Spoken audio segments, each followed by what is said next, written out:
I was lying on an operating table in the garage that smelled of mildew. Maybe it's not too late to give up, but it took me so long to get there. No, I have to become an anime beauty. The surgeon held up a mask with anesthesia. All I had to do was to breathe in and wake up a different person with a new face. It all started a month ago when Chris was transferred to our class. That's a pretty boy. Blue eyes, bangs. He looked like a character from an anime. But I immediately realized that I was not going to get anything. I was dark, short, and I could not even put two words together at the sight of a pretty guy. And suddenly Chris, walking to his seat, smiled at me. I immediately blushed. Did he really pay attention to someone like me? If this was the case, then I had a chance to communicate with him or even, but how? I immediately asked for advice from Steve, my next-door neighbor and only friend, but for some reason, Steve got upset and mumbled that I shouldn't worry. It was enough to be myself. So much for the advice. Chris instantly became friends with all the cool guys in the class. They were always hanging out together, and I was even afraid to get close to him. It was only at the end of the week after school that he stayed in class for a while. This was my chance. I saw a beautiful sticker with an anime girl on his phone. Went up to him and asked what it meant. Chris immediately replied that it was the emblem of the anime fan club that he headed. I wanted to continue the conversation, but then Chris was called by his friends from the class and ran away. I followed him out. My friend Steve was waiting for me in the hallway, and we went home together, as usual. All the way I kept talking about Chris being an otaku. And then I came up with a wild idea. If I looked like an anime girl from a sticker, then for sure he would like me. Steve remained silent. Strange. He was usually more talkative. But suddenly he blurted out, since this Chris was so important to me, he would help. A friend of his worked at an anime store, and Steve would arrange a discount for me. Cool. I went straight there after school. I picked up a bunch of different clothes and a special shiny powder. The next day, everyone in the class looked at me in disbelief. I was embarrassed to be standing in the middle of the hallway in an anime outfit myself, but it was all for Chris. Then Chris himself came up to me. I was happy. But he said that the outfit did not suit me, and I looked in it like a parody of his favorite anime. There were chuckles all around. He was right. I was ugly. I was so devastated that I didn't even go back to class. I went home and turned on an anime to see what I had done wrong. But after that, it became even more painful. The cartoon girls were beautiful, with perfect figures, small noses, and huge eyes. If only I could look like them. In desperation, I went to wash my face, and then I saw an advertising flyer in the basket. My mother must have picked it up on the way home. It showed that with the help of a special tape, you can adjust the shape of the nose and eyes. Bingo! I rushed to the store, and then I worked all evening and in the morning. I looked just like those anime beauties. The tape tightened the skin terribly. I was afraid that it would fall away and furtively touched my face. I ran into Steve in the hallway, but instead of complimenting me on how much I had changed, he asked dumbfounded what I had done to myself. Get off me, Steve. You don't understand anything. So much for the friend. The physical education class was beginning. When I appeared in the hall, everyone gasped, and Chris immediately came up to me and even offered to run together. It worked. We were chatting, and I tried not to show my excitement, but when Chris invited me to a party in 3 weeks, I almost fell over. Of course, I told him yes. We made a circle around the room. I was sweating. Sweat was even running down my face. And then Chris looked at me strangely. What's wrong? It turned out that the damn tape had peeled off and was dangling. It was a failure. I tried to run away and carefully asked Chris if his invitation was still valid. But he just grinned and brazenly said that now he would invite me if only I would have plastic surgery. And he was sure that this would not help me either. Then he defiantly left. I was desperate. At home, I locked myself in my room, and I was afraid to even look at my ugly face in the mirror. Suddenly, there was a knock on the door, and I rushed to open it. Maybe it was Chris who came to apologize, but of course not. How naive I was. Steve stood in the doorway, flowers in hand. He kept saying I was beautiful, which made me even angrier. I am ugly, and you need to see a doctor to check your eyesight. He wanted to say something else, but in a fit of anger, I slammed the door.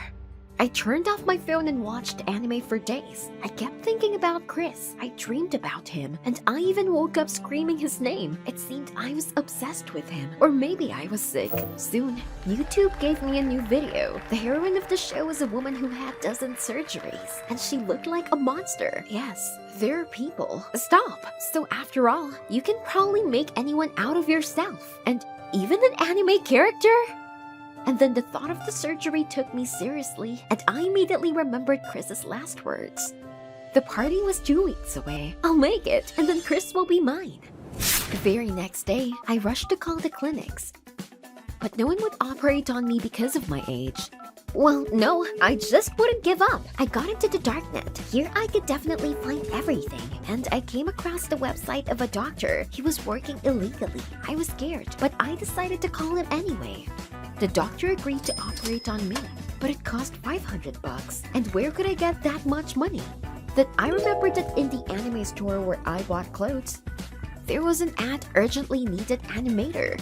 I rushed there, but there was already a whole crowd of youngsters dreaming of getting this place. It was easy money. I had no choice but to call Steve. The shop was run by an acquaintance of his. I lied to him that I needed money for cute anime shoes. Steve listened in silence and said dryly that he would help, but only if I went to the party with him and not with Chris. I almost choked. We're friends, but there was nothing to do, and I agreed. An hour later, I was already pulling a Totoro costume. It's one of the cult heroes of anime. If I distributed leaflets for 12 hours a day, I would collect the necessary amount in a week without any problems. But after an hour on the street, I was ready to give up.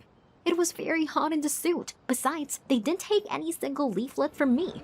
A block from the store, I came across the fairground. Here I met great success. The flyers were being snapped up, but suddenly someone tapped me on the shoulder. I turned to see a huge man in a similar Totoro suit standing in front of me. He said it was his territory, and I'd better get out. I don't think so, damn Totoro. Then a fight broke out between us. We are lying on the ground, awkwardly squirming in these suits, until our boss came running at the noise. I thought he was going to punish the bastard, but he just threw me out without paying a cent.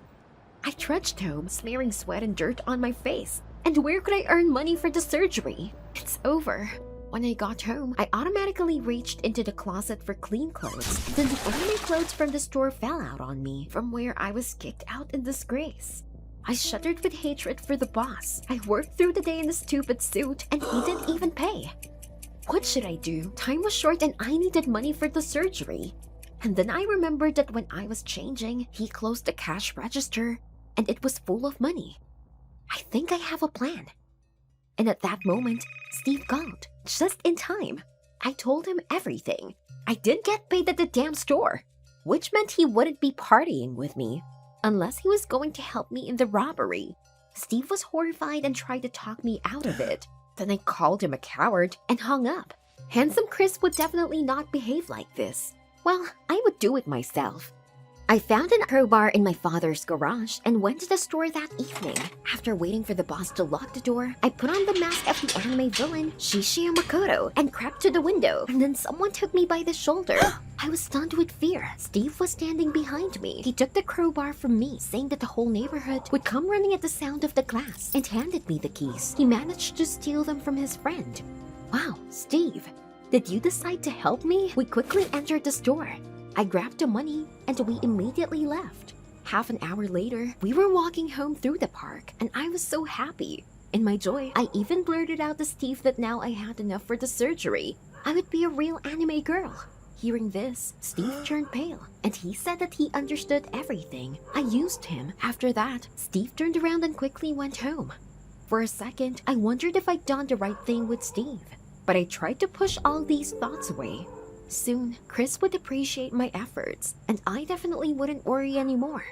The next day, I went to the surgeon. I exhaled and walked into the garage where my surgery was supposed to take place. Man, what a measly hole. I hoped I didn't get infected with something here. The lamp blinked, and the anesthetic mask looked like an instrument of torture. I lay down on the table and squeezed my eyes shut, and the surgeon held up a mask with anesthesia. Am I doing this just to please some guy? I thought at the last second. Suddenly, there was a crash. Someone broke in the door. It was Steve.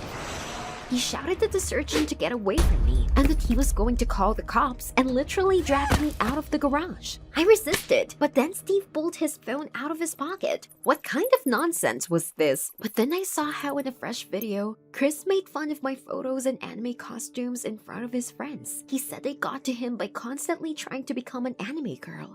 But I was just a freak. Something inside me snapped. Oh my god, all this time, he was just making fun of me, and I almost disfigured myself. But then the cops came running out of the dark and handcuffed Steve. The owner of the anime store recognized him from the camera footage, and Steve was tracked down. No, wait. I saw Steve being led away and I knew he was doing everything for me. But now they were going to take him to the police because of me. I made up my mind and I shouted at the cops that I'd made Steve do it for me. After that, we were taken to the police station together. I was very afraid that we would be sent to prison, but since we were minors, we were eventually given a month of correctional labor. On the first day, we carried bags of garbage, but even here, Steve tried to help me. At the end of the day, it started to rain and we were exhausted waiting for the bus. It looked just like a shot from Totoro. I wanted to say this to Steve, but he suddenly turned to me and kissed me. And suddenly, despite my appearance, I felt the happiest in the world. And I realized that all this time, there was a person who appreciated and accepted me for who I was. I cried with happiness. At that moment, the bus arrived. Did you like the video? Then subscribe and like it. Support the channel. Thank you!